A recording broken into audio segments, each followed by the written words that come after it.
one of the board members at KCIC. Just want to welcome everybody again, and I give you a lot of energy this morning. We have half a day left today. We have a panel discussion again, and with very exciting guests and panelists. So I just, before I go into that, I just want to talk a little bit about last night. How was everyone's gala dinner? Did you have a dance, or did you enjoy music? Did you have a good time? Did a bit of everything. We had a little bit of an after party with the board after. I certainly enjoyed that. And we have a very inspiring guest last night, Alex Mead from Amnesty International. So Alex mentioned 6 important human issues and human rights issues that we need to respond to that. And my take from it is that you mentioned that we can just, by talking, we can do anything, so we need to act. And throughout the whole symposium, the past couple of days, all the various workshops that I attended and the panel discussion we had on the first night and then screening, the message that I've been getting is that small steps help, and it would push us, it would push change, and it will make things happen.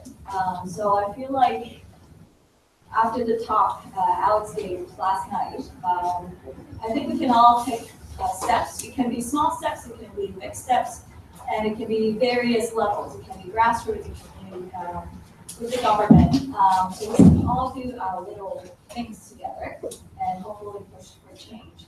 So we will discuss a little bit more about that today, and the panel discussion about how we can come together. And I just want to quickly run over what we'll be doing today. So we'll have a panel discussion with 3 great speakers, and the topic will be standing on common ground and taking steps together. We'll have a short break after that, and we will end by getting into groups and discuss our own reflections on what we're getting out of this symposium. I hope you also find this symposium inspiring as much as I did.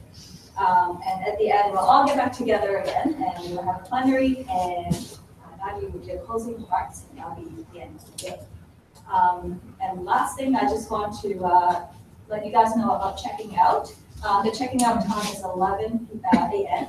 And you just need to put your key in the key box at the front of your residence building, and just take your stuff out. So we do have a break at 10:15, so if you want to run over and do that, so you can do that. Can I just say that when you come back from the break, when we move into those groups, we're going to go directly to 112 with everyone instead of coming back to here.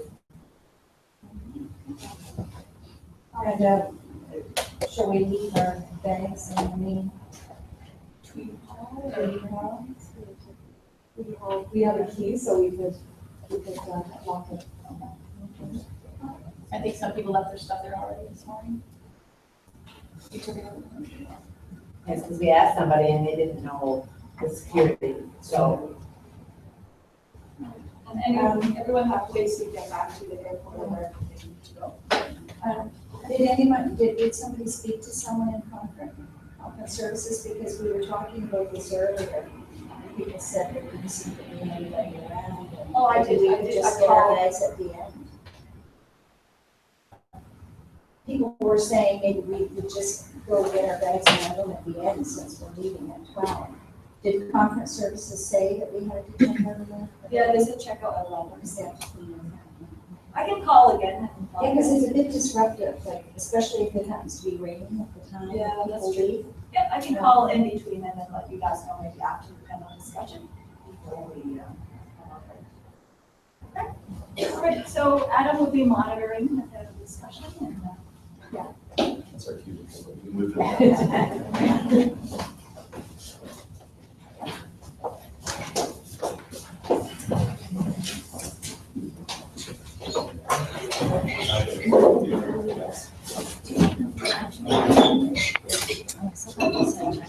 the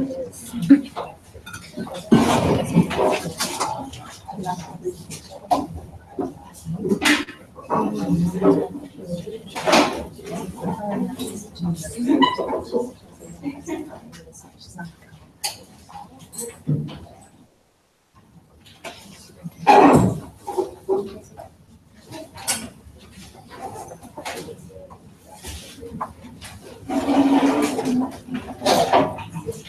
they're getting ready, conference house has said that you can check out after the conference.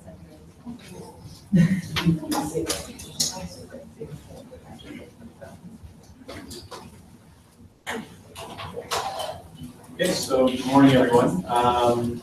Once again, my name is Tracy Glynn, and I work here at Mount Allison Student Services and on International Affairs. And I have the pleasure this morning of introducing our three panelists for the final panel discussion today and moderating that discussion. And I just reflecting on the last 2.5 days that we spent together in the panel discussion that opened things on Thursday night. I feel that the topics serve as really good bookends for what we the conversations that started for the discussions in between and where they're going today. And I just, on that point, I just want to look back on Thursday night. Sorry, for those of you who were here, I did a recap, but for those of you who were unable to make it that night, just it helps me to give some context to where we started, where we're going, and how we're going to finish. But so we had three panelists on Thursday night, and we were looking at issues around identity. And Dylan spoke specifically to the idea of identity, the sense of place, to the movement of people, to community engagement, response on crisis, and the theme of equity. What does it mean to be fair and equal to all, and how do we practice that? And I think those themes got played out over the discussions on Friday, certainly. And I thought it was really interesting, Alex's point last night, that he focused in on one example, the role of a Canadian mining company in Guatemala, and the question, what responsibilities do Canadian companies have abroad? And that's a question that's now being examined by the Supreme Court, if I understood correctly. And so I think that these themes tie into what we're going to be talking about today. And we're going to be sort of scratching away a bit more at the surface of things like what are the responsibilities of Canadian corporations abroad? What is our responsibility as citizens to lobby the government, to put pressure on companies?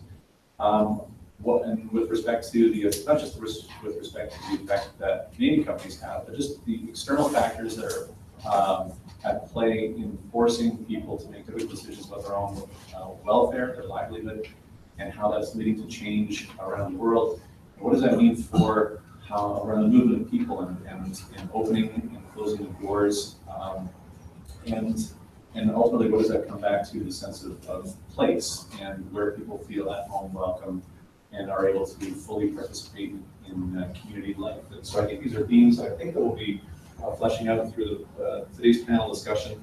The theme the topic for Thursday was zooming in on the big picture, linking local and global concerns, which I think could also be just as applicable for the topics that we're touching on today. But in your program, you're following along, the theme for this morning's panel discussions, standing on common ground, taking steps together. So my takeaway from that is that this is an opportunity for us to galvanize or to reflect on the discussion today, and to think as a group more around what is the call to action, what is the call to responsibility, and how can we begin to apply some of these principles and answer some of these questions in our own communities and move that forward. So I'm going to, I know you can read in your programs, but I would like, we're live streaming, right? Is that correct? Yes. So maybe that's why I will introduce our panelists. So from my right, moving down the table, we have Tracy Glynn. Tracy has been the Conservation Council of New Brunswick's forest campaigner since 2006. Tracy has a keen interest in environmental justice and eradicating Canadian mining abuses overseas and at home, which is rooted in her solidarity work with mine-affected communities in Indonesia, Guatemala, and Colombia, and graduate work on mine pollution and the gender impacts of mining. So Tracy, welcome from Fredericton. Was it Fredericton this morning? Yeah, early start. And her traveling companion this morning from Fredericton is Patsy McKay. Patsy is Mi'kmaq from Northern New Brunswick and is employed as executive director under One Sky Friendship Center, UNB, and the UIKN National Network Council. She sits on the board of the National Association of Friendship Centers, is a lifetime member of the New Brunswick Aboriginal Peoples Council, and is a member of the UNB Mi'kmaq Wolastoqey Center Council of Elders. And at the end of the table, Dr. Dave Thomas. Dave is an associate professor in the Department of Politics and International Relations at Mount Allison. His teaching and research interests include the role of Canadian actors in the Global South, international political economy, international development, African politics, and critical pedagogy. So we're going to turn the table over to our presenters. They did provide me with some primer questions, which I will prime you with once we've finished with once they've had their time to speak, and then we'll look forward to a good discussion now. So I just want to acknowledge that we're on Mi'kmaq territory, and I'm thankful to be here today. I'm sorry that I wasn't able to attend what sounds like it's been a great conference so far. So I'm going to speak about known as illegal, the movement that about known as illegal, that radical notion that known as illegal, and just talk a little bit about the history and the what we're doing in Fredericton. So known as illegal is an international movement. Have people heard about known as illegal? Yeah. So actually, I did some research, but I didn't know how it started. I know about the history of it in Canada, but it started in 1997 in Germany when a Sudanese man, Amir Agui, who was a 30-year-old Sudanese refugee, he was deported, and while he was being deported, he was attacked by the police, and he died. He was suffocated on the flight the flight that he was being deported on. So people started mobilizing around that against deportations and in Germany, and then the movement spread. And in Canada, there are active known as legal chapters in Toronto, Vancouver, Montreal. So they're very active, but also Ottawa, Winnipeg, Halifax, and now recently in Fredericton. And there are prominent activists like Harsha Walia, who some of you may read her work, Syed Hassan, and others that are very active. So in Fredericton, when the Syrian refugee crisis, and it's even saying that it's a crisis now, it's always been a crisis, but when that was at the forefront of our minds, a group of us in Fredericton formed Refugees Welcome Fredericton, wanting to do refugee solidarity work, wanting to do the work that that maybe some of the organizations that do settlement work or whatever were not able to do, like sort of that hard political work too. So we were also calling for more humane refugee and immigration policies. So one of the first things we did was organize a rally in solidarity with refugees and calling for more humane refugee policies. And then and that rally brought together, there was over 40 groups that endorsed our calls for that. We had, the Fredericton Rugby Club endorsed it, and it was great because it wasn't just about, a call for solidarity with refugees, it was also calling for more humane immigration policies, and it was an opportunity for us to educate people about what those immigration policies and how they were hurting people. So we started educating ourselves too about the fact that we in Canada we detain children, immigrants. We have these immigration detention centers, and that we are deporting people and sometimes to their deaths, and then we also worked on migrant workers issues too. So some of us were already active in some migrant worker solidarity work. So we screened Migrant Dreams, which is a great film. If you haven't seen it, I encourage you to see it. And But we were also talking too about the causes of, like how do people become refugees and how is the Canadian state involved in that? So one example being that the Canadian mining companies that are forcibly displacing people from their lands and trying to do, work around raising that awareness. Some of us have, we've been involved with different coalitions and organizations before, known as Illegal and the Fredericton Peace Coalition and other groups.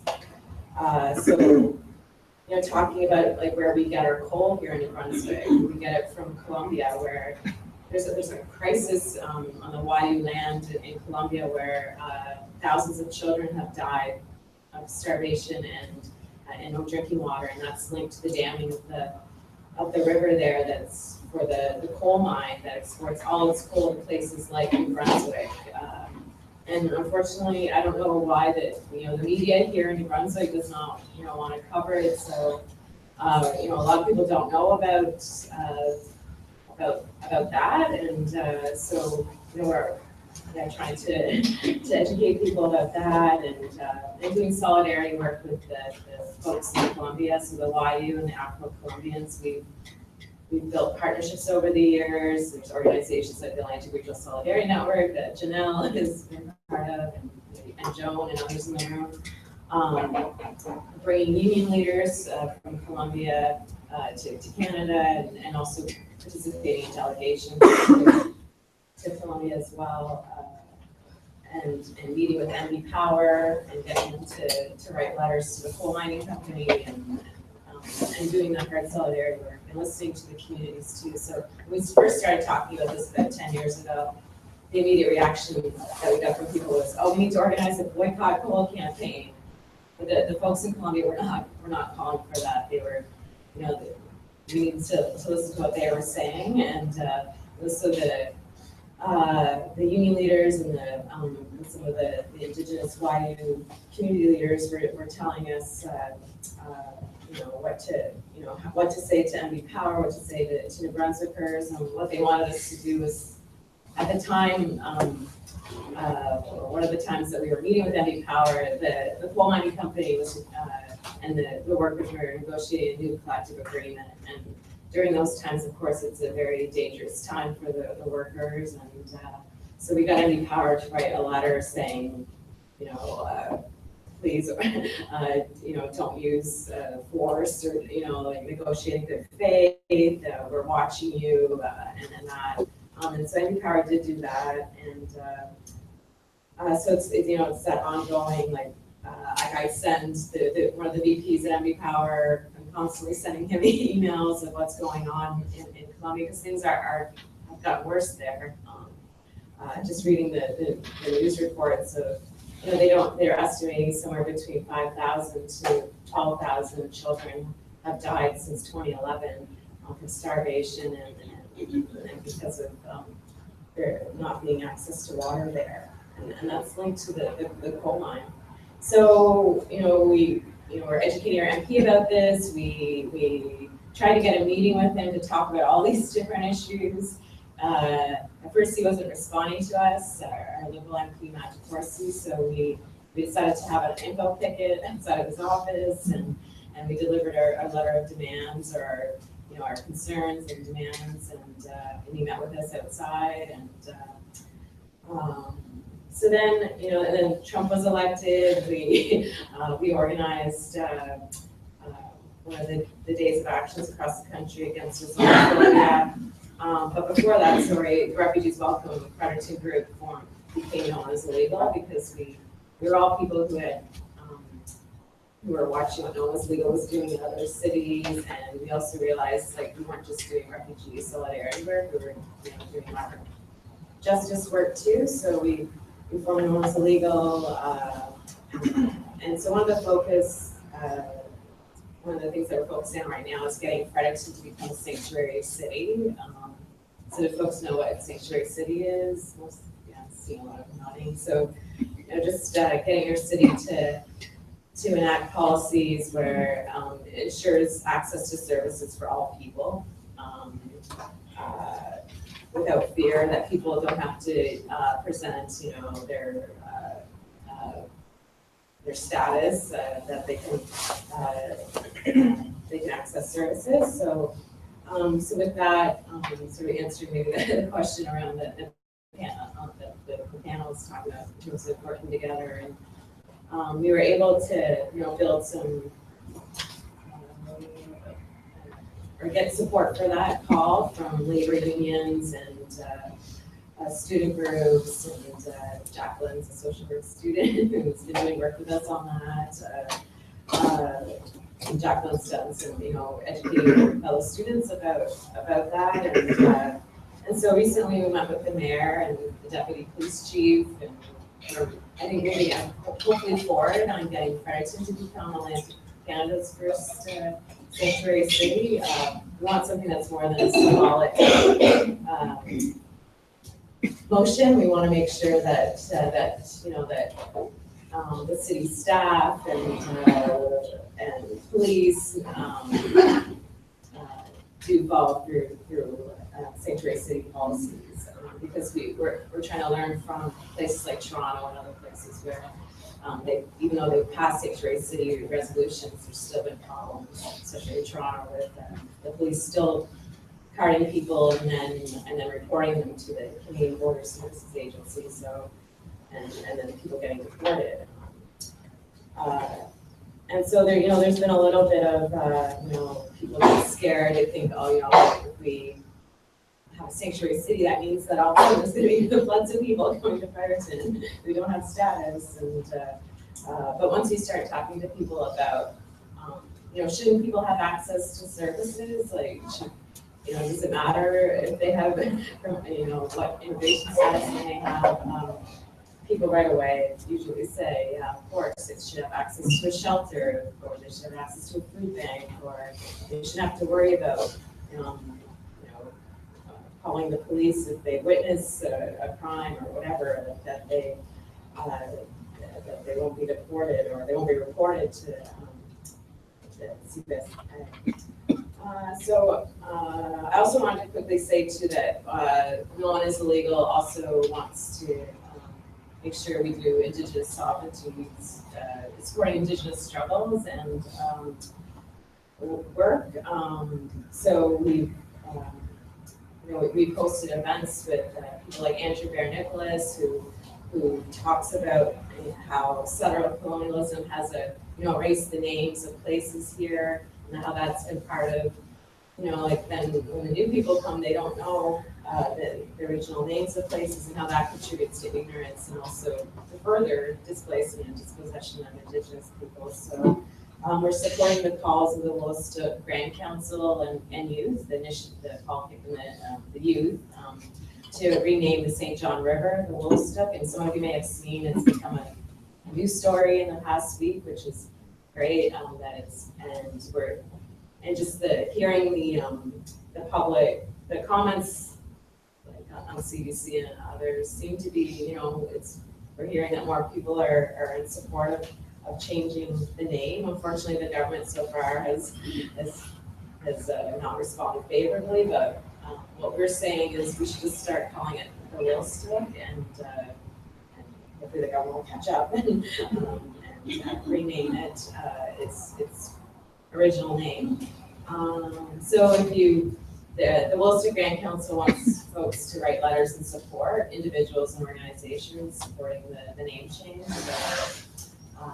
If you want to do that, I can give you the contact information for that. So I got my faculty union to endorse that. So you can get if you're a member of a union, to do that. And I think that's important, getting the unions to support this stuff. Initially, like people were disheartened when the unions through the New Brunswick Federation of Labor didn't sign on right away to Sanctuary City, but we were able to bring it to their convention that just happened 2 or 3 weeks ago. And they supported it there, which is great because it actually, more members got to debate it and learn about it. And it's important, I think, that we work with the labor unions on these issues. So I think I'll leave it there. Thank you, Tracy. So we're just gonna, we'll save questions till the end, so make good notes and remember your questions for when, we'll find out at the end, but back to you. I'm really grateful to be here, and I never pass up an opportunity to speak, especially at universities, and to bring awareness to the off-reserve Aboriginal population, which is pretty much ignored. And I want to start by telling you a little bit about Undermining Head Start. I think you're familiar with the Head Start program. Yes.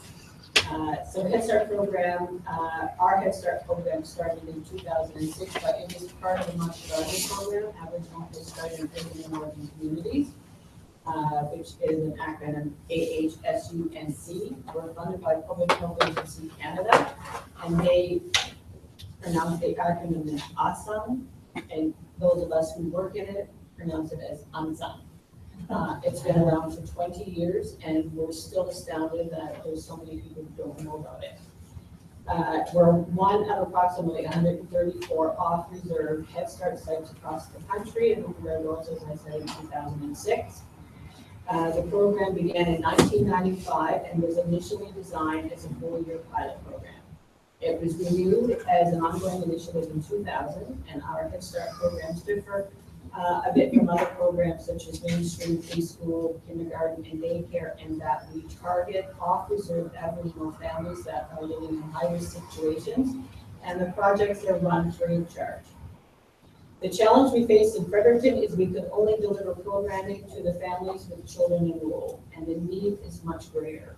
So we are licensed for 6 children, and by the way, we're the only Head Start in the province of New Brunswick, and we're licensed for 6 children. That should raise big alarms. We are the fastest growing population in the country, and we're licensed for 6 children. So we take 6 children in the morning and 6 different children in the afternoon, and so we're actually reaching out to 12 families. But I have 47 children right now, as of today, on the wait list. The majority of them will age out before they ever get a chance at this incredible program. In 2013, I was asked to sit on the executive committee of the Urban Aboriginal Knowledge Network Atlantic, and I'm not going to go into a big description of that. You can Google that. It's an amazing organization, and it operates out of the Faculty of Education at UNB. It's community-driven research network with a focus on urban Aboriginal concerns, which of course excited me. The goal is to contribute to a better quality of life for Aboriginal people living in cities and towns by filling the current knowledge gap in urban Aboriginal research, programming, and public. The goal is to contribute to a better quality of life for Aboriginal people living. And although we've been studied from just about every conceivable angle, and a ton of literature already exists on us and about us, only a small portion of it is authored by us. And very little is focused on the off-reserve Aboriginal population. UAKN has created legitimate community-based research opportunities for urban Aboriginal people to examine where we are and for us to explore issues from our standpoint. So I was very excited to be a part of this and to stop being someone else's subject and become the authors of our own knowledge. So to date, I think we have over 27 research projects in Atlantic Canada. So community-based research means for the community is involved in a meaningful way. That's research that takes place under real-world conditions. That can increase the chances of any findings being part of practical applications and ultimately improve the circumstances for Aboriginal people. So I'm talking about becoming a part of this organization because it is really about for us building not just partnerships but relationships. So there is a difference. I have a partnership with my bank. They bought my car and I repaid the back. But I don't have a relationship with my bank. And so we realize there's a big difference. And I know that oftentimes I'm a graduate from Renaissance College and had to do my international internship in New Zealand. Well, I didn't have to, but I wanted to. It was amazing, and realizing that the indigenous cultures across the world have very similar circumstances. So I know it might not seem like there's a connection, but I'm going to do my best to make the connection. The current situation is if you live off reserve in this province, in this country, you will be serviced by mainstream organizations. And the problem with mainstreaming is that it has failed to improve the health condition, education level, employment outcomes, or other social conditions that Aboriginal people have experienced, and it certainly hasn't done anything to protect our culture, our language, or our identity. Now, it's perhaps easier politically to get support from the broader community for First Nation communities, and I'm still from the generation what we call the reserves, and so I certainly don't mean it in a disrespectful way, but I will often still refer to them as reserves. But it's irresponsible and in the end bad policy to ignore the over 60% of the Aboriginal community living on reserve. So some of the provinces, and I can't remember which ones, now have 80% of the Indigenous population living in urban centers. Today, we have all agreed that there is a lack of meaningful participation and consultation regarding the off-reserve Aboriginal population. But participation requires a two-way process between the off-reserve population, who have been demanding a defined role, and the provincial and federal governments that should be acknowledging the importance of community-driven research that supports community-driven programs and they should be responding appropriately. So we did manage to make some of that happen through the Urban Aboriginal Knowledge Center.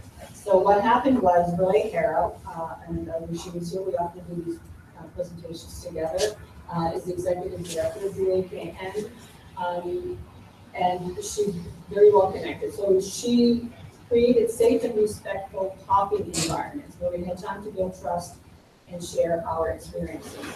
The sharing in turn led to insights that shaped the research questions and community engagement, and it literally changed people's lives. So oftentimes, because I'm at a university, I'm assuming there's a lot of research going on here. Oftentimes, the research questions get formulated around what is wrong with Aboriginal people, and you're going to fix them. You're going to write in there on your white sleeve, by golly, and get all the answers. Well, I want you to know there is nothing wrong with Aboriginal people, absolutely nothing wrong. But there's something horribly wrong with all of the systems that are in place that keep Aboriginal people in poverty. These conversations required a willingness to speak, to listen, to learn new things, but it also required some of us to unlearn misconceptions and to set aside judgment and to hear with an open heart. And what I realized is that we don't often get those opportunities to sit in the rooms and have those conversations. It required mutual respect, sharing, and some ability to trust the process, which I am guilty of not particularly trusting, but we had an in-person building kept us on track. We had moments with, we had folks in from social development, and she certainly didn't mind me mentioning her name. We talk about this all the time. And one of the committees that we're trying to get around with social development, talking about children in care in the province of New Brunswick. And there are a lot of Aboriginal children in care in the province of New Brunswick. And where are they? They are not in care in First Nation communities. They are in care in non-Aboriginal homes. And we had to have that very difficult conversation. And Ann Cabra, who was since retired, but anyway, was a director within social development, became very defensive. And we had, after 2 meetings, I gave her like an ultimatum. It was like, get her off or I'm out. Because we couldn't move forward. She just was so defensive. But really didn't surrender. And we had another meeting, and Ann Cabra is now one of our strongest advocates. And I'm telling this story because it is so important to take the time to make the time, create safe spaces, and have those incredibly difficult conversations. They must be had.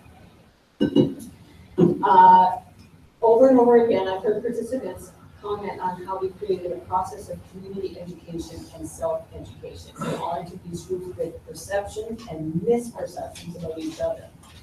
Racism, mistrust, ignorance, and misunderstanding are among the key barriers to learning, cooperating, and building partnerships. And this process engaged a commitment to learn more about each other and to have the frank conversations about some tough issues. And I want you to know it oftentimes got very messy. We learned the decision makers must be involved in the relationship building process. So not just the bureaucrats, we needed to have the people that actually have the power to make good decisions in on those conversations. If not, they don't see that same value as someone who took the time to know us. They only see the price, the cost, the bottom line, because they miss the sole purpose of building that relationship. We had to find out what would it take from all interested parties to come together, or what do they need to see from me and my organization in order for them to want to participate and to want to support our endeavors. In other words, I had to step down from my own high horse. I can sometimes get myself built up into quite a state, and I can be a bit abrasive. But it's because I'm really passionate about these things. And then we had to be assured that our views are not being taken in a token way, and that the issues will be genuinely reviewed and considered. And that has been one of the faults up until now. They're not often, it's sort of like, well, they'll do something and say, oh, we better get the Aboriginal people in to consult. It's usually after the fact. UAK and Atlantic brought together the voices and talents of my community, my whole community. And a favorite quote from UNB, who teaches at UNB, who said, "You are not just askers of funding, you are holders of knowledge." So we brought in the talents of my community, some really young Aboriginal scholars to work on some of these programs. We brought in municipal representatives, provincial, federal governments, other Aboriginal organizations to develop ideas and relationships around the lines that divide us. And there are so many lines that divide us. But for me, the most valuable part of the experience with UACAN was actually having the time and the place to have the conversation. So I do not have the capacity to organize that. UACAN had that. It took multiple conversations and many people to get the right people and to get us talking and listening. So Burleigh's favorite saying is to government officials is, send me your kind, caring, loving individuals. Interestingly, they knew who they are and who they are not. I learned that people genuinely care. People really want to help. Oftentimes they don't know what to do, so they do nothing. Or they are they're terrified of being politically incorrect, so they do nothing, or they're horribly misinformed. I've actually had people ask me, what do I call you? Call me Patsy. I heard of that. But what they're talking about is First Nation, on reserve, off reserve, Aboriginal, now it's Indigenous. It's the big thing is Indigenous. I'm not sure that we get to decide that. We should decide on the outside. We had to acknowledge the unique administrative boundaries that government agencies, provincial and federal, experience in trying to deliver programs and services to the off-reserve communities, because they keep saying, who are you? And they had to acknowledge that those jurisdictional battles and rifts fragment many of our efforts. And my fear is that the current bureaucratic review process has become so entrenched that there will be little or no place for us to have any meaningful influence or to participate in policy development in the future.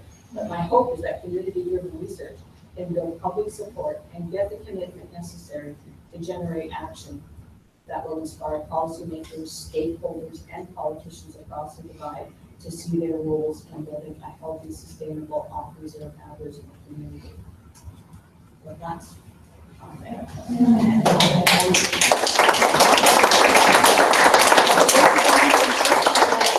So, okay, thank you, Patsy.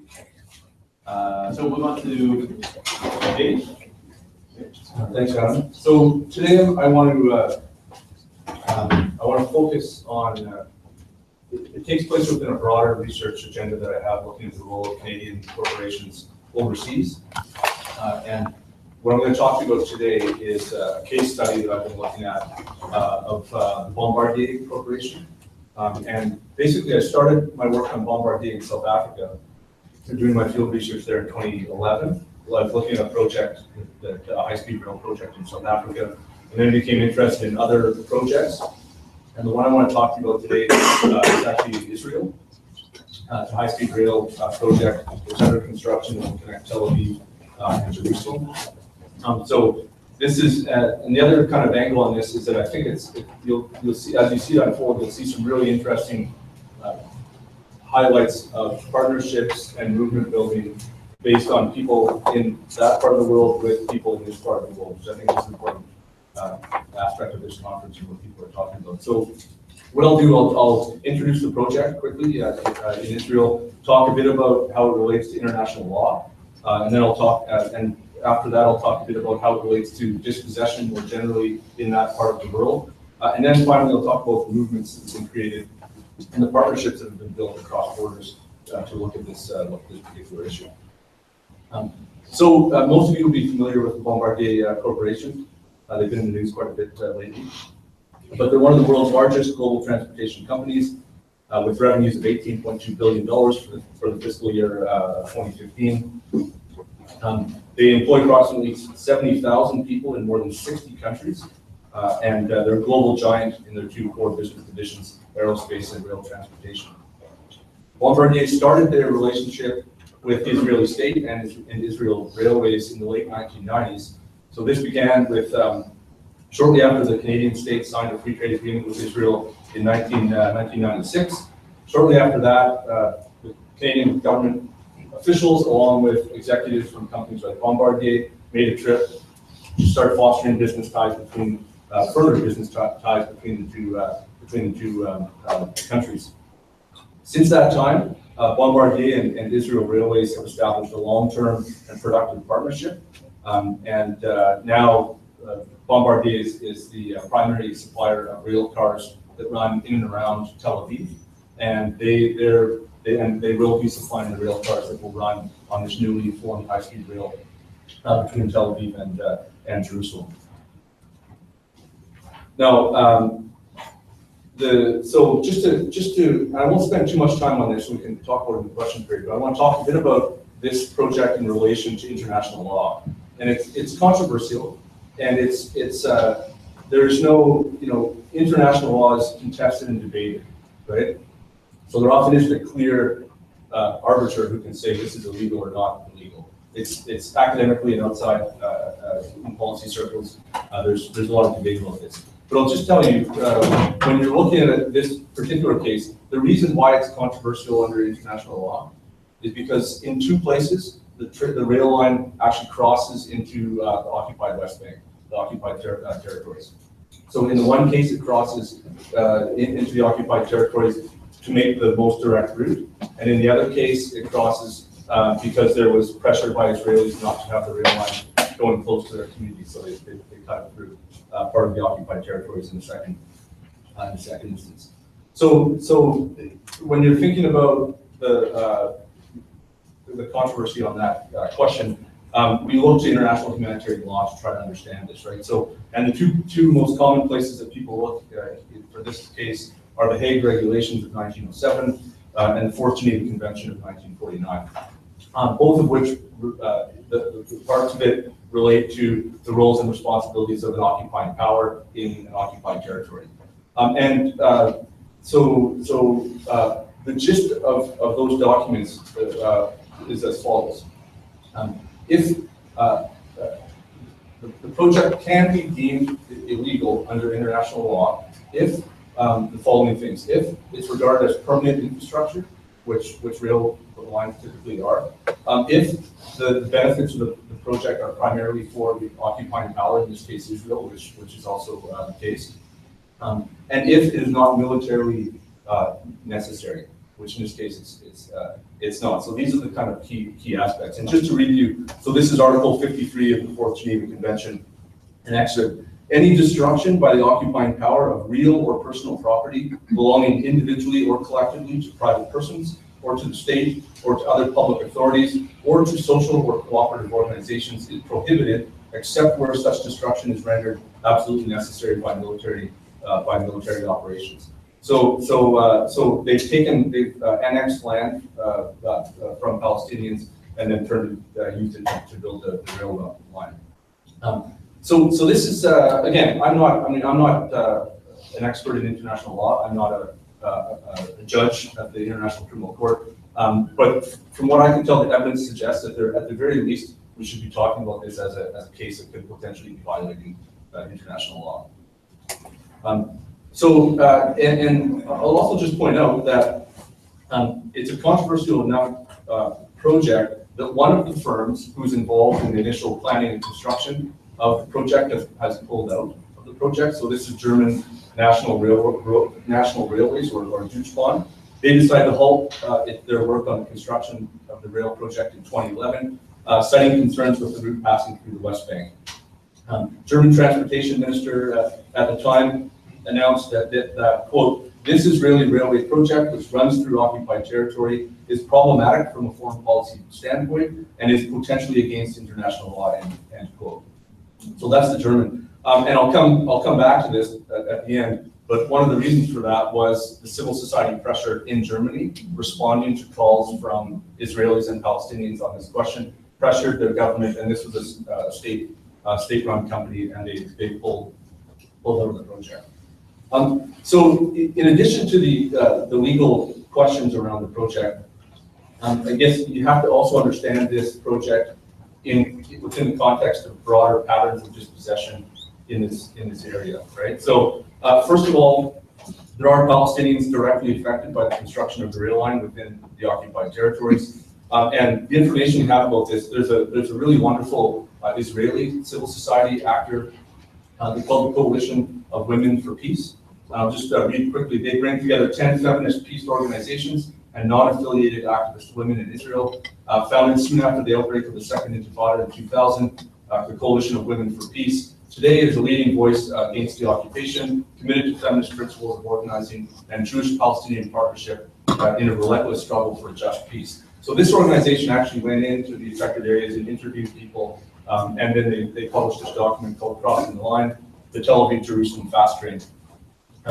And this is one of the documents that a lot of actors outside the region have looked to for some information going on.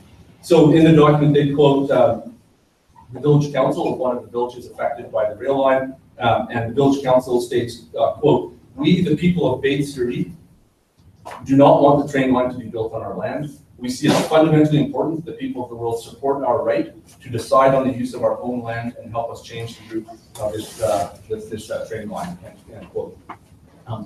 And so, not to minimize the impact on Palestinians directly in the area, I will note that it's a very small number of people that would be affected by the rail line, a small number of Palestinians, and the pieces of land are actually very small as well. It's only 6 kilometers the rail line goes across the land, much of which is in fact tunneled. So we're not talking about a massive incursion right into the West Bank. But again, if you kind of put this in the context of what's been going on over the last 50 years, for example, since the occupation began in 1967, little like bits and bits of land taken for settlements, to build the wall, for checkpoints, and now for the train, right? And one of the head of the local council of one of the villages in this area kind of puts this into perspective for us. He says, quote, "We do not know where to start. The checkpoint, fence, settlement expansion on our lands, settler attacks, soldiers in the valley, the train is just one part of it all," end quote. So again, it's kind of contextualizing the train within the larger picture of what's happening.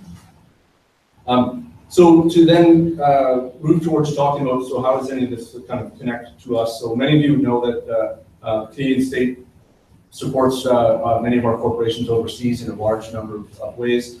So the Canadian state, you've seen in the newspaper, supporting Bombardier through loans when they were appealing for loans, but also through Export Development Canada, the Technology Partnerships Canada program, and the Canada Account are all ways that the Canadian states has supported Bombardier, not on this particular project, but in general in their work.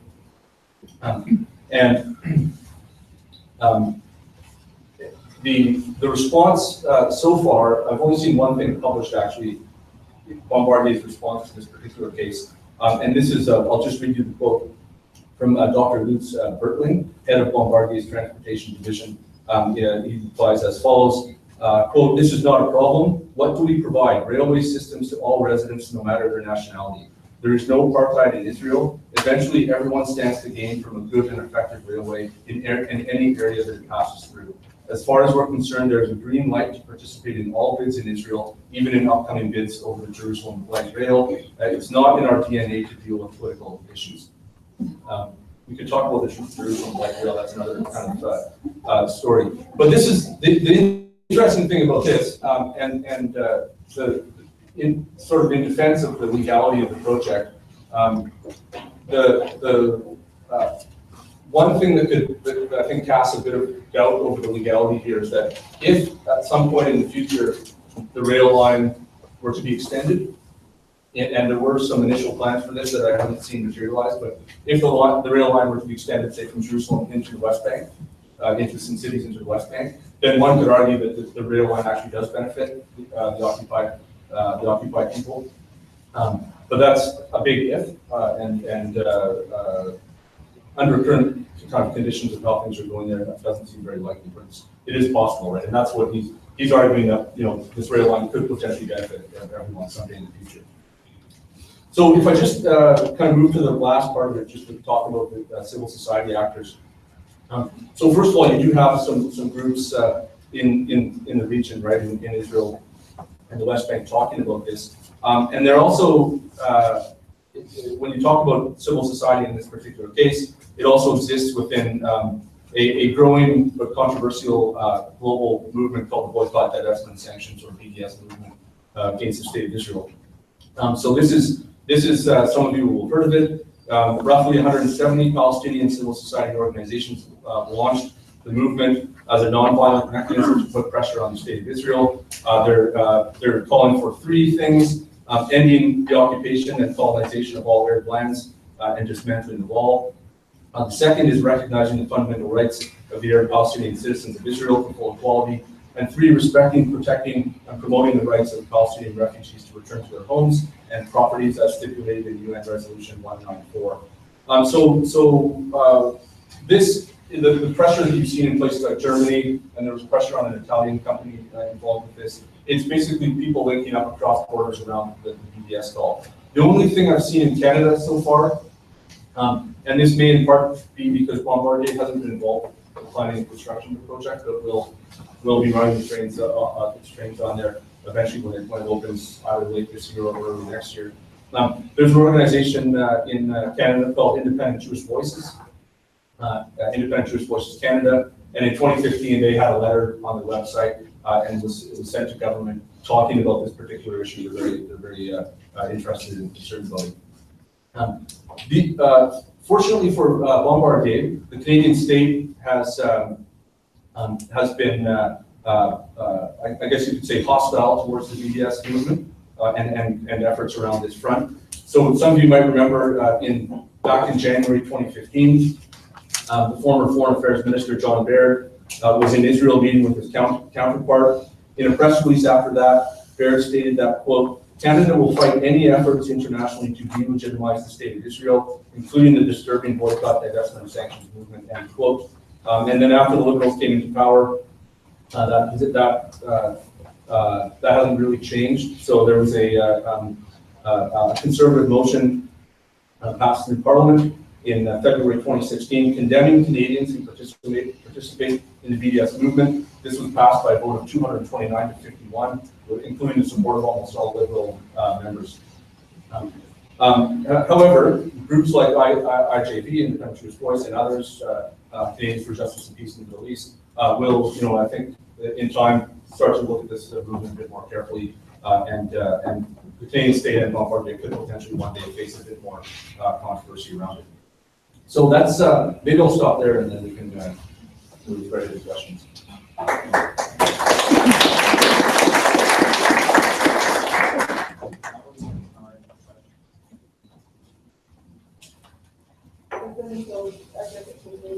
Sorry. Until 10:30.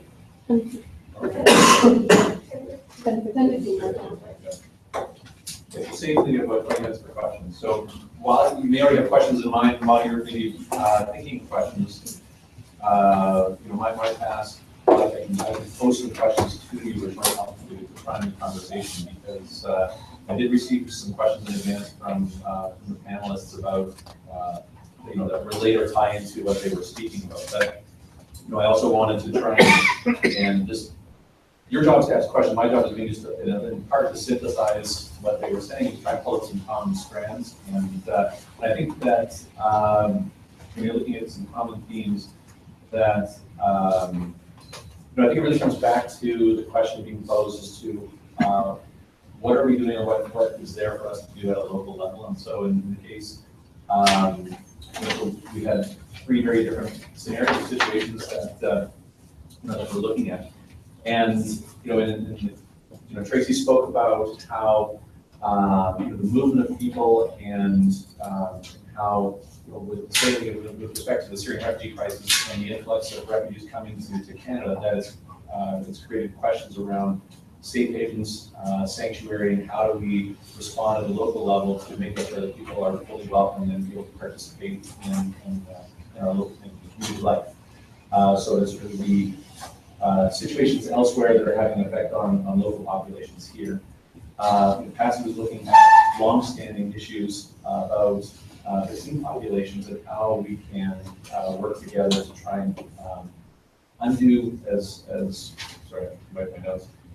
We can unlearn misconceptions and work together to fix broken processes, not fix broken people.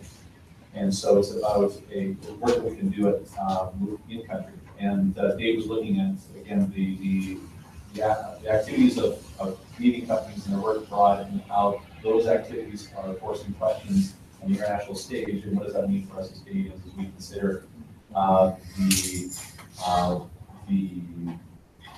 what our elected officials are doing in government, what meeting companies are doing, and that is being taken abroad. So the questions some of the questions that have been posed already are, and this might help us get conversation going. So why do Canadians tend to know so little about what their corporations are doing abroad? One. What are some potential avenues for dealing with these troubling cases overseas? What type of movement building might be effective in this particular case or more broadly? We can also look at what are some of the success stories that we can point to and what we learn from those success stories. And also, what are some of the challenges of organizing with groups that have different priorities and goals? So that's just a starting point, and we'll just open the floor up to questions. So Dylan in the back. Hi, my name's Dylan. I'm Métis from Saskatchewan, and I was recently a student at Dalhousie University. While I was sitting on the student council, I was actually approached by a student whose family had moved here from Palestine. And he approached me and he said, I recognize that I'm a settler here, and coming from a place where my lands are settled by another place, I want to ensure that while I'm here, that I'm being a good guest. And he asked me, so what should I do in order to do that? So how do I, what is something that I can do? And I said, that's really interesting because, I'm Métis from Saskatchewan. I'm a visitor here too, so I don't know if I really know how to tell you that. So we went and engaged with the MiningWatch community here to find out, what the first step might be. So I share that to say that there are commonalities between what Canada is doing in terms of taking up space here in relationship with Indigenous peoples and with what Israel is doing with Palestinians.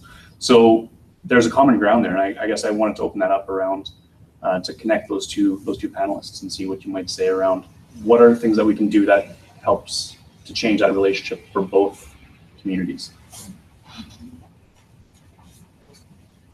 Go ahead.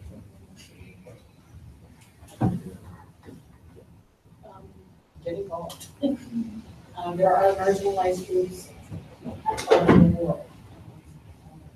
And I guess definitely we have a lot of similarities for Indigenous people around the world.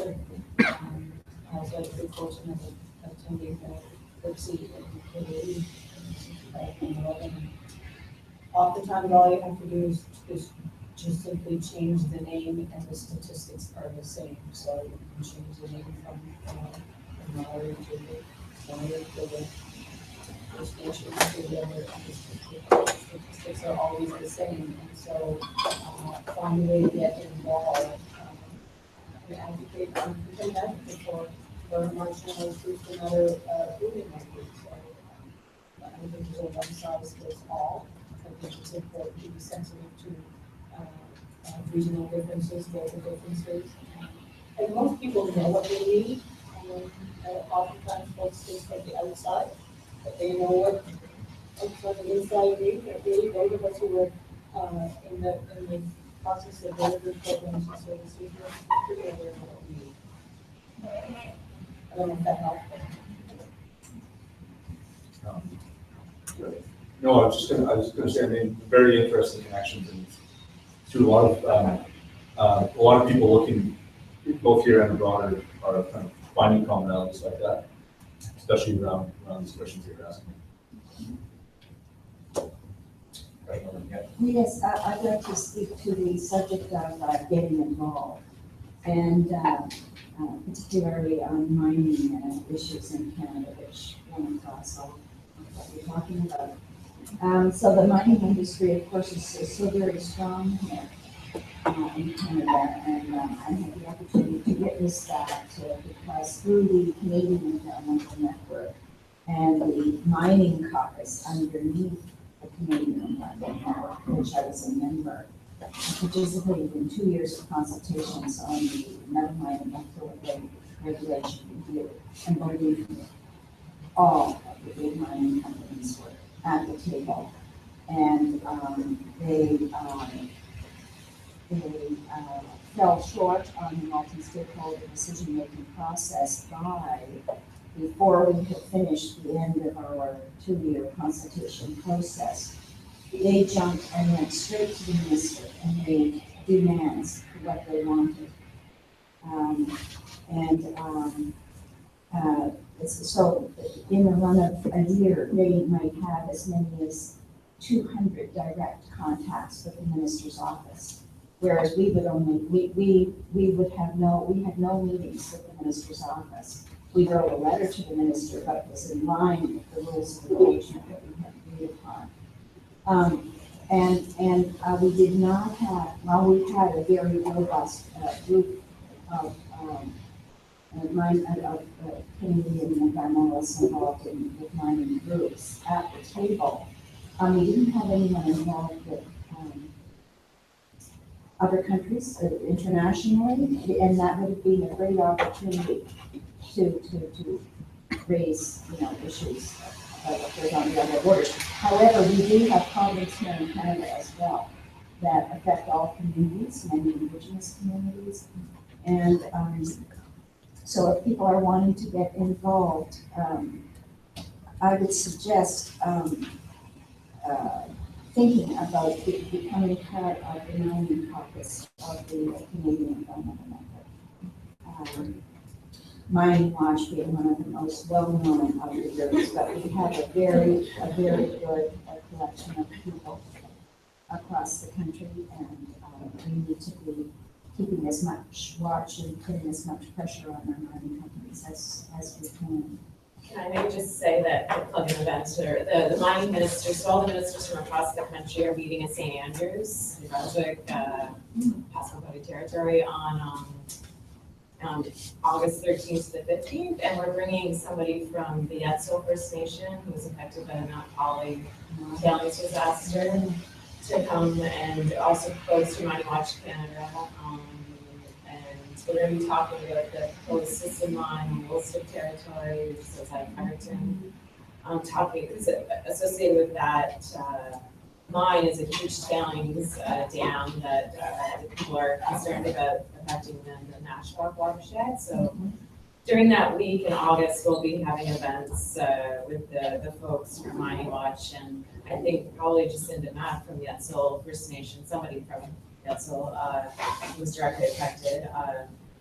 Talking about the need for better mine waste regulations, but also talking about consent on indigenous lands and making all those connections, which is really important. So we're breaking the silence, and the Atlantic Regional Solidarity Network, I think in the recent years have been doing a better job of connecting with indigenous folks here to talk about, common issues around resource extraction. We're finding out that the issues are the same, like, we have Canadian embassies in Guatemala and in Colombia, that are also directly lobbying the governments or speaking on behalf of the Canadian corporations. In the case in Colombia, we funded the rewriting of Colombia's mining code so that they get less from their resource extraction and we make it easier to mine on indigenous lands there. And we funded that. That goes through the CETA at the time, and the Canadian Energy Resources Institute based out of Calgary was part of rewriting Colombia's mining code to make it more friendly and profitable for the Canadian corporations operating there. So making all those connections. Well, I'm just going to pass this around too. So the ND Media Co-ops, the brief. So that's one way that some of our groups, years ago, we did a social forum. We realized the media was a common problem for all of us. So we wanted to do our own media. So the backstory of that talks about a horrific case in Papua New Guinea where Barrick Gold, the Canadian mining company, security officers as well as the police that they pay for have raped women, and women are seeking justice for that.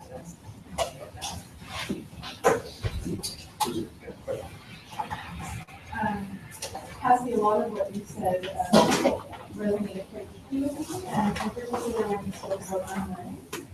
And so I guess my questions are, how do non-Indigenous people start to speak truthfully about the history of Canada when the history of learning I learned is not the whole story or not even close to being the right story? And so how do I access resources? How do I get back to where I started with myself and my family? And what can my wife and I do to make sure that my son still has to Well, it's a wonderful time. You can go in the public library, but now you can go online and I spoke recently at the Fredericton Law students, and if you never do anything else, answer this question: why is there an Indian Act? It is not an Aboriginal Act. It's not an Indigenous Act. It's not a Native Act. The word Indian is a legal term. It is an Indian Act. It's a piece of legislation that has existed for quite a while. And if you answer that question, you can Google it. You're going to go down a road that's going to take you to places that the education system has never taken anybody. Because, and the other question I brought to those students is, the first place, and I'm not going to answer it for you. You need to answer it because it will be mostly there. It's going to take you to section 9124 of the Constitution. And the first time I read that, it was in a political science class, and I was instantly, like you didn't even get sensitive about it. It's a whole list of things that it's a division of powers. 9124, the powers federally and provincially. But 24, if you go down the list, it's weights and measures and immigration and lands and resources and blah, blah, blah, go down the list. Indians and lands reserved for Indians. There's nowhere in there that it says French people and Quebec, or I don't know, do some other example. It's Indians and lands reserved for Indians. So those two pieces of legislation are highly connected. And that will take you down a road where it is going to bring you to some aha moments. And right now we have the TRC. So there are 94 calls to action. I often hear people refer to them as recommendations. The commissioners were extremely thoughtful and wise about calling them calls to actions. We had the RCAP, which is the Royal Commission on Aboriginal Peoples, with over 400 recommendations. Very few of those got acted on. It's been 20 years now. These are calls to action. So what it means is every single person in this room can do something. You just look at them and you can find a way to do something for the indigenous population in this country. We can't undo anything that has happened in the past, not a single thing. Can't undo any of it. But you can make a difference now. And there is no excuse in 2017 for the ignorance that exists in this country about indigenous people. I'm going to go off track a little bit. I met with a very high-level bureaucrat a couple of years ago, Director General. I'm assuming that's pretty high up there in the government. Just a lovely, lovely young woman, very passionate. And I asked her, "What do you know about Aboriginal people?" Keep in mind, this is somebody making some really significant decisions about Aboriginal people. And she answered me with 2 words: "Not much." So how does somebody get there not knowing much? So it is rampant, and I think it was Justice Sinclair who said everything that was taught to Aboriginal people in the residential schools was also taught to non-Aboriginal children in non-Aboriginal schools. So that they devalued Indigenous people, devalued our history, we were not significant, and it's those little pieces that, that what's the buzzwords now? Cultural safety, cultural sensitivity. For a while it was diversity and inclusion. So these are all the buzzwords now. What does that really look like? What's it look like for people who are living those circumstances? It's pretty significant. So people are still incredibly ignorant, and also anyway, I kind of got off track. But so those are if you can do that, you're in a university. Answer that question: why is there an Indian Act? We don't have a French Act. We don't have a Dutch Act. We don't have a Ukrainian Act. We have a lot of these people living in the country. But we do have an Indian Act. And then Google how many areas of law there are. And the very first one that's going to come up is Aboriginal law. Why do we have to have Aboriginal law? We don't have French law. We don't have Dutch law. We don't have Ukrainian law. But we have Aboriginal law. So there's a whole area of law that you can study. It's really constitutional law. I think that's pretty good. But anyway, and that's probably an answer your question, but I'll tell you, that's going to take you down there. That's going to be a journey for you. Really quickly, Adam, I was just going to say to the point of the kids, there are some new and very good children's books on residential schools that I've been reading to my 5-year-old. And they're very good. I can't remember the titles, but if you just Google residential schools kids books, really good stuff. And that's, again, you've got to start educating our own children at a very young age, because that's something I didn't even find out about until I was an adult, right? So. One title is When We Were Alone. Yes. Yeah. That's one. Yeah. David Roberts. And if I could just add on that, we have this lovely, our history program dropped some beautiful books down at the center that she thought would be relevant. Over the 12 books, everything about Indigenous people captured us in historical context. That isn't the case for anybody else. So it's sort of like we have revolved. And so we have to be careful around that. So one of them was an ABC book, which was relevant for the age group that we teach, and A is for arrow. B is for animal. How many Indigenous people do you see running around with a bow and arrow? So sometimes, I know, people have the best intentions. And that's what I've learned. People genuinely care. They really want to help, but sometimes. Ready? Yes, one of the studies, the research being faced by First Nation communities, and let me speak loudly. One of some of the issues, I see commonalities in issues being faced by First Nation communities in Canada with issues faced in many countries of Africa. And when you take the history of slavery, but you add on the history of colonialism as well. And this comes to when it started with missionaries. They come with the Bible, they teach you the word of Jesus, they tell you how to live in poverty. But in the other hand, they are not living in poverty. Actually, priests and missionaries will build convents and the most prestigious, but people have to live in poverty to know that. That was one. But we were also hidden the knowledge, the education. Personally, I'm also an indigenous person in Africa, from an indigenous community, the Pygmy community, that was. And when we coming here, I've also realized that I interact too much with indigenous communities and participate in many things, street lodge and so on. And I've seen the challenges. First of the challenges is the people who come here, they lack also the education. The organizations serving newcomers are not being inclusive of that part. And sadly enough, I'm not seeing indigenous communities as well taking that leadership to make them accountable. Because if you can have been welcoming newcomers for 30 years, how come there is no part of First Nation community directions or part of immigration that is in that? And yet we are saying we should be screening newcomers or immigrants using Canadian values. And these Canadian values they are talking about are erroneous, because we talk about people who abuse women when we talk about Canadian values. But we have Canadians who abuse women.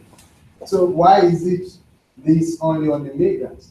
If a man can abuse an immigrant woman, a man can abuse a Canadian woman. A Canadian man born can abuse a Canadian woman born. So we have all this radicalization everywhere. So what do we do to hold us as organizations working with newcomers as part of this education? Because once they learn biases, as you've said, Canadian schools and residential schools, they all learned bad things about First Nation communities. And once newcomers also come and they learn from this bias on the other side, it doesn't help. So how do we do to invest in this? One of the, some of you have probably heard about the Kairos blanket exercise that's involved by Kairos. So I think that's one. Have you participated? I did. It's an incredibly powerful exercise, and I think institutions like universities need to step up to the plate. I think some of them, if you have an elective, there should be an elective. There should be mandatory courses that you have to take in every faculty. And so one of the big questions we asked when we were doing the research on children in care, we asked the School of Social Work at St. Thomas, what the hell are you teaching your social workers? That these things are still happening. That they're so terribly unaware of what, because we had one social worker said, well, a kid is a kid, it doesn't really matter where they go for care. Yeah, it does. It does. So those are the really big questions that we need to ask. So what are we teaching kids from primary all the way to post-secondary education? There's no lack of it. It's there, but there has to be a will to do it. One of my minor in university was political science, and we were talking about this on the way down in the car. And I took every course I took from Professor David Bedford, because every opportunity he got, he brought up current issues about Indigenous people in this country. We could be talking about Aristotle, Socrates. He found a way to link that up so we could have a conversation about the Marshall case, which had been going on at the time, and you wouldn't think there would be a connection. He found a way to connect it. So That man had credibility, so the students listened to him. He was a really good professor, and so he had some credibility. And so as a result of that, it mattered what he said. So it meant more coming from him than it would have been coming from me as a fellow student. So I think everybody has to play a role, but I think these teaching institutions have need to step up to the plate for sure. How are you? I know we're right on time here, or we hit the 10:15 mark. So maybe this has been a really good discussion, and obviously I can still see hands are going with questions, and just encourage the panelists to stick around the front. If you have questions, come down, and others would like to continue to engage in that conversation, please do. And we are going into our break time. But I wanted to thank panelists for their time this morning, for their preparing their notes, and for bringing the message that they did to us this morning. I really found personally that this was a real rubber against the road kind of conversation. They're taking not abstract ideas, but real life examples of things that are happening abroad and at home, and then asking the question, well, what does it mean for us, and what can we do? And if I can just quickly wrap up, Tracy said you made some good remarks, and I think what it comes down to is asking good questions about where we get things, whether it's coal from Colombia, whether it's the minerals in our cell phone with the DRC, do we understand where things are coming from? Are we holding people and organizations to account? Are we holding ourselves accountable for our use of things? Another question is, are we taking the Patsy asked the question, there's a lot of people who are ignorant, and in the face of ignorance, the often response is to do nothing. So are we among that group that are doing nothing, or are we recognizing our own ignorance and then taking the steps to overturn that ignorance? And are we engaging in the process? And I thought Patsy's point about creating safe spaces to have those difficult conversations, turning foes into allies, is an important part of the process, and we need to be engaged in that process. And then finally, what are we teaching our kids? And that was a question from the floor, and you answered with books, you're reading, you're helping educate our kids, but what are we teaching our kids, and what information is being passed on so that we're not continuing with the same old impact we're trying to overturn? So just asking good questions in that process. So thank you to the panelists. We have some thank you gifts and cards. You can squabble over which is to be yours. There's a selection of copies. Thank you.